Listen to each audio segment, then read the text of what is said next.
તો દેશના વડાપ્રધાન નરેન્દ્ર મોદીના ડ્રીમ પ્રોજેક્ટ ગણાતા બુલેટ ટ્રેન પ્રોજેક્ટમાંથી કેબલ ચોરીની ઘટના સામે આવી છે। સુરત જિલ્લાના અંત્રોલી ગામે વામાદેવ મંદિર પાસે બનેલી આ ઘટનામાં પોલીસે તાત્કાલિક કાર્યવાહી કરી આરોપીને ઝડપી પાડ્યો છે।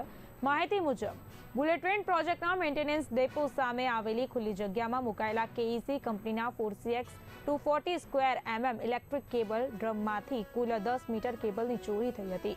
ચોરાયેલા કેબલની પ્રતિ મીટર કિંમત ₹5545 મુજબ કુલ કિંમત ₹55,450 થાય છે।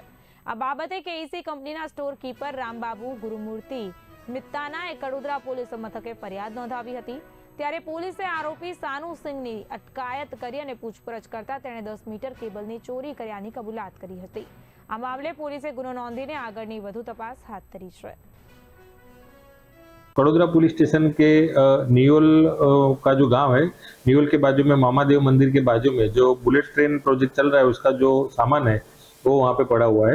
तो उस सामान में से 10 मीटर केबल की चोरी करने की जो फरियाद है तो वहाँ के स्टोर कीपर द्वारा कड़ोदरा पुलिस स्टेशन में आके दी गई थी।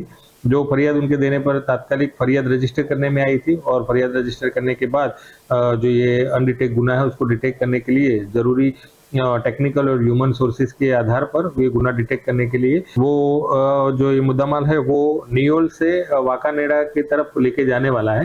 ये उनको इन्फॉर्मेशन मिलने के आधार पर तात्कालिक रामाणी साहब और उनके स्टाफ ने ये जो बातमी वाली जो जगह है वहाँ पे जरूरी वॉच तपास की गई थी और वहाँ पे ये वॉच तपास में बैठे थे तभी ये जो बातमी में जो बंदे की इन्फॉर्मेशन मिली थी और जो गाड़ी की इन्फॉर्मेशन मिली थी वो वहाँ से निकलते ही तात्कालिक PSI और उनके स्टाफ द्वारा उसको